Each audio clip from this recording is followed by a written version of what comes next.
Bertemu kembali. Baik, menjelang tengah hari ini, bagaimana agaknya kemeriahan sambutan Thaipusam oleh penganut Hindu di lokasi utama di Batu Kif? Dan untuk itu, kita akan bersama dengan rakan tugas Ridauddin Daud di sana. Ridauddin, apa ceritanya tengah hari ini? Baik, terima kasih Syazwani. Kalau boleh saya rangkumkan cerita pada pagi sampailah ke tengah hari tadi. Kalau ikutkan pagi, orangnya adalah sedikit-sedikit. Masuk ke 10 pagi tadi dah semakin ramai lagi.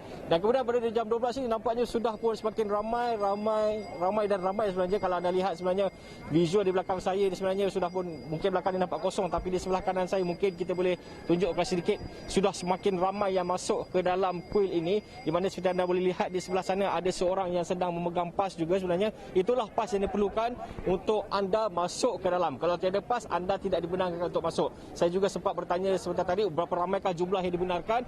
Dia memberitahu lebih kurang 500 orang. Jadi beginilah, walaupun dalam keadaan SOP yang mungkin boleh dikatakan agak ketat dengan pelbagai SOP yang telah ditetapkan, namun kemeriahannya masih lagi terasa. Dan beberapa pengunjung yang saya temui sebentar tadi juga mengakui bahawa mungkin tahun ini ada sedikit kurang meriah, namun mereka merasakan masih lagi ada rahmat di sebaliknya kerana mereka dapat bersembahyang dengan lebih tenang, kerana orang tidak ramai, perjalanan juga tidak perlu tergesa-gesa, mereka boleh berehat dan mengambil masa yang mana yang mereka perlukan, dan semuanya nampaknya sudah pun berjalan dengan sangat lancar. Dan walaupun tidak ramai, kemeriahannya masih terasa, dan mereka juga dilihat ada yang suka dengan keadaan sebegini kerana ia agak tenang berbanding tahun-tahun sebelumnya. Jadi mari kita dengarkan sendiri apa kata-kata pengunjung yang saya sempat temui sebentar tadi. Meriah juga, tapi macam previously macam excited lah because ada banyak orang, banyak kawadi semua.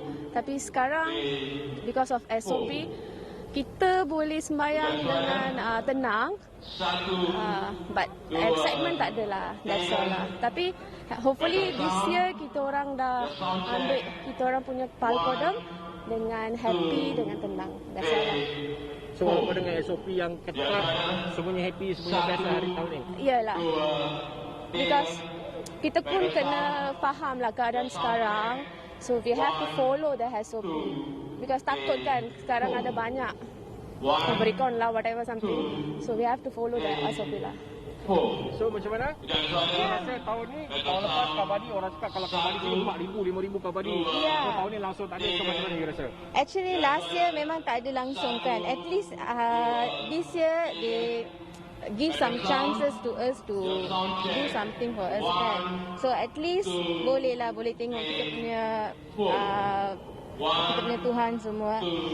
Since Thaipusam yang vibe tu memang tak ada, tapi at least kita boleh peacefully done our prayers, everything was okay lah. Because SOP, of course SOP is very important kan. So okay lah. For me semua okay je. Happy, tetap meriah lah. Okay je. Ada apa harapan untuk kita baru Januari yang whole year, ada apa harapan? Hopefully everything will be okay very soon and will be better lah in future kan. Tapi actually SOP, kalau kita ikut SOP memang boleh ikut, tapi certain times kita pun macam kita pun faham lah kan. So macam tu, hopefully next year will be more peaceful. Pada pendapat saya, SOP memang telah dilaksanakan oleh pihak berkuasa dan juga pihak kuil. Semua orang mematuhi SOP dan juga peraturan yang ditetapkan. Saya secara peribadi, saya amat rasa selamat dan juga ada banyak masa untuk saya pergi untuk menunaikan tanggungjawab saya. Itu saya punya pendapat. Jadi, abang rasa meriah juga tak walaupun ada SOP banyak? SOP banyak, memang ada, tapi saya rasa meriah dan terkawal dan boleh pergi menunaikan kita punya tanggungjawab atau apa hasrat kita dengan lebih teratur, aman, tidak sesak. Kita pun merasa selamat dengan adanya SOP ini. Jadi makna Thaipusam tu masih lagi ada lah? Masih ada untuk saya secara peribadi.